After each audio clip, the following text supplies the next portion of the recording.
final minute. Bennett for the pocket. Launch it to the end zone. Touchdown!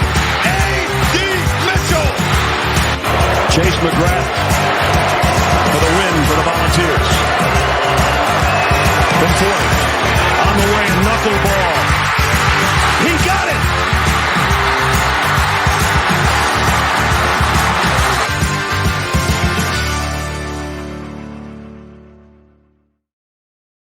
After another chaotic week in college football, I feel like it's justified to make a separate top 25 video. And I'll probably start making separate top 25 videos every single week for the rest of the season as the playoff picture starts to form. But certainly the entire sport's not formed around the playoff being a top 25 team or being considered to be one of the best top 25 to 30 teams in America is certainly something that should be an honor to some of these teams. It's partially resume, it's partially eye test. It is a mixture of both to me. So we are going to get into it. But before I get even further into it, I ask you to check out my TikTok as I am Colin Bash Jingle, but you can find me on TikTok at Bash's CFB Show. Also at Bash_CFB. Search that anywhere for a username, and you'll find it, whether it's Twitch or Twitter /X, whatever you want to call it, and comment down below. And hey, if you like it, subscribe to it to get more of this content, because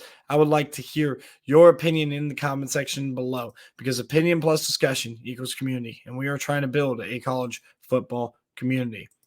All right, my top 25 release looks like this. At the top, we got Georgia staying at number 1 again. Until they lose a game, keeping them at number 1 no matter what. Number 2, we got Michigan. Dominant performance against Michigan State. Very good. They have controversy ahead of them. I'm not factoring that into my ranking whatsoever. Number 3, Ohio State. Massive win. A second massive win. I have them with wins on the road at the number 14 team in the country and at home against the number 11 team in the country. Number 4, Washington beat the number 7 team in the country, but alarming, and I mean seriously alarming game this past week. And I still think they're a pretty solid team. I think that they have looked really impressive through the first, I guess it would be 7 weeks. And then week 8, they took a downhill slide. They need to bounce back. Number 5, Oklahoma. They also took a downhill slide, barely beating UCF.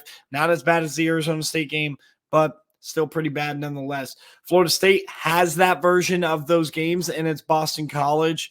We forget very quickly that Boston College was a 2-point conversion away from sending that into overtime.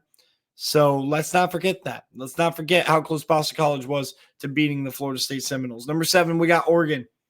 Oregon's the most dangerous one-loss team for sure. I think that this is a team that could potentially run the table and make the college football playoff.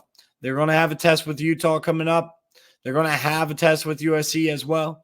This is going to be a very interesting team to watch. Texas, a one-loss team as well, losing to Oklahoma. They're at number 8, 1 spot ahead of the team that they beat. That's also a one-loss team in Alabama at number 9. Number 10 is Utah, cutting it. Here, they have 1 loss on the year themselves. Now, that 1 loss, not super impressive, but hey, they're getting it done right now. They beat USC in a pretty impressive fashion, showing a little bit of offensive life, even against a bad defense. It's pretty good. Pretty good job by the Utah Utes in that one. Number 11, Penn State. I still think Penn State's a really good team. They have to prove how good they are. They get a shot at Michigan, so not everything is doomed for Penn State, but the margin for error is just not there anymore. Number 12, we got Oregon State quietly just sitting there playing very good football. Number 13, Ole Miss. Number 14, Notre Dame. A 2-loss team enters the chat here. The loss to Louisville looks bad, and Louisville's ranked significantly below them. But I think Notre Dame's a significantly better team who had a really bad off day, kind of similar to what Washington did. It was just against a better team. Number 15, LSU. You could definitely argue for LSU to be ranked higher. I want to see LSU beat somebody that has more of a pulse than what they have beaten. If you look back at what they beat Army, they beat Arkansas, and some of these close games too. Arkansas, Mississippi State, too close for comfort. They've won some games that were a little bit too close for comfort, and they lost the 2 big games that I could think of at least. And then they beat Missouri, which is number 16 in the country. That's their big resume builder. Missouri sitting at 7-1 going into the bye week. Massive job by Elijah Drinkwitz to get that team up and make sure they live up to their potential, specifically on offense. Number 17, Duke. Felt like they would be fine with Riley Leonard. We'll see what ends up happening with Duke, but they need Riley Leonard healthy for sure. Number 18, Air Force. I think they would be a problem for pretty much anybody in the country, just based on their style, their discipline, and their toughness. They are a really solid team. Zach Larrier getting back healthy. Hopefully he can stay healthy, because Air Force right now is the favorite to me and has been for a couple of weeks now to make the New Year's Six out of the group of 5. Number 19, North Carolina. Bad loss against Virginia. I don't want to completely sell out on them. They are a pretty low-ranked Power 5 one-loss team. So is UCLA, by the way, who has not beaten anybody. But number 20, I got Louisville. Number 21, there's UCLA. Their best win's probably Washington State. That is significantly declining right now. Number 22, James Madison. They're kind of there by default, but I do think they're a really good team. Number 23, I got Tennessee. And number 24, I got Liberty, who, again, probably there by default. Number 25, I kept USC in there, but very reluctantly. And the only reason I did was because Tulane, basically my next team up, and UNLV, my other next team up, did not look all that impressive. Wyoming beating Fresno State, massive right there. And then also, like, if you look at their 2 losses, Air Force and Texas, this team has an argument to be ranked right now. A lot of people won't, because they're a 2-loss team named Wyoming, but they lost to 2 top 25 teams.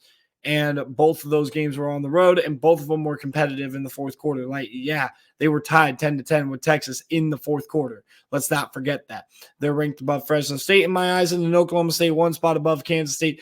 Oklahoma State gets considered because they've been on fire, and the Kansas State also, they're turning a corner right now. I wouldn't be surprised if Kansas State becomes a massive, massive problem in the Big 12. So that'll do it for my top 25 video. A little bit shorter, a little bit sweeter. So I hope you guys enjoyed that. Make sure you guys do like and subscribe. I would really appreciate it. And last but not least, I hope you guys have a great day. We'll be back for the Michigan video, where we're going to talk about those sanctions that are coming down on Michigan. I will plan on releasing that on Tuesday. Thank you guys for tuning in. Really appreciate it. I'll see you guys later.